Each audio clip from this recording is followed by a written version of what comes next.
বন্ধুরা, একটা অলস ছাগল আর একটা বোকা নেকড়ে। নেকড়ে ভেবেছিল আজ সে জিতবে, কিন্তু শেষে কে কাকে বোকা বানালো।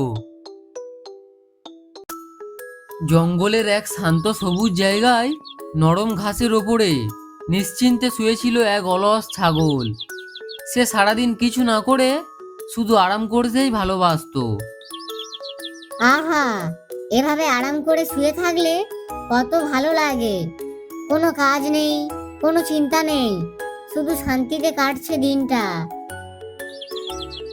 এই জঙ্গলের অন্যদিকে ঘুরে বেড়াতো এক বোকা নেকড়ে। সে নিজেকে খুবই চালাক মনে করত। সারাদিন ঘুরে ঘুরে সে খুবই ক্ষুধার্ত আর বিরক্ত হয়ে পড়েছিল। আজ একটা সহজ শিকার পেলেই হলো। হাঁটতে হাঁটতে হঠাৎ তার চোখে পড়ল সেই অলস ছাগলটার ওপর। নেকড়ে হেসে বলল, এই তো একদম সহজ সুযোগ। সে খুব আস্তে আস্তে ছাগলের দিকে এগিয়ে গেল। ছাগল একটু মুচকি হেসে বলল, কি ব্যাপার নেকড়ে ভাই, আজ এত চুপচাপ কেন? নেকড়ে বলল, আজ তোমাকে আমি খাবো। ছাগল একটুও ভয় পেল না। ধীরে উঠে বসে হালকা হেসে বলল, খাবে তো খাও, তবে আমি এখন একদম শুকনো, এতে তোমার তেমন লাভ হবে না। নেকড়ে একটু থেমে ভাবলো। ছাগল আবার বলল, কিছুদিন সময় পেলে আমি ভালো করে খেয়ে মোটা হয়ে যাব, তখনই তোমার বেশি লাভ হবে। লোভে পড়ে নেকড়ে রাজি হয়ে গেল। ঠিক আছে, পরে আসবো। ছাগল মুচকি হেসে আবার শুয়ে পড়ল। এরপর ছাগল আর দেরি করলো না।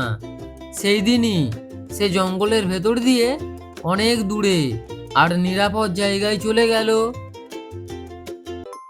কিছুদিন পরে নেকড়ে আবার সেই জায়গায় এলো। আজ নিশ্চয়ই ছাগলটা মোটা হয়ে গেছে। কিন্তু চারিদিকে তাকিয়ে সে অবাক। ছাগল তো কোথাও নেই। সে অনেক খুঁজলো, দৌড়ালো, কিন্তু তার কোনো লাভ হলো না। শেষে সে ক্লান্ত হয়ে বসে পড়ল। আহা, আমি কত বড় বোকা, নিজের সুযোগ নিজেই হারালাম। এদিকে ছাগল নিরাপদ জায়গায় দাঁড়িয়ে বলল, অলস হলেও একটু বুদ্ধি থাকলে বাঁচা যায়। তো ছোট্ট বন্ধুরা, এই গল্প থেকে আমরা শিখলাম শুধু শক্তি থাকলেই হয় না, বুদ্ধিও জরুরি। যে ঠান্ডা মাথায় ভাবতে পারে সে বড় বিপদ থেকেও সহজে বাঁচতে পারে।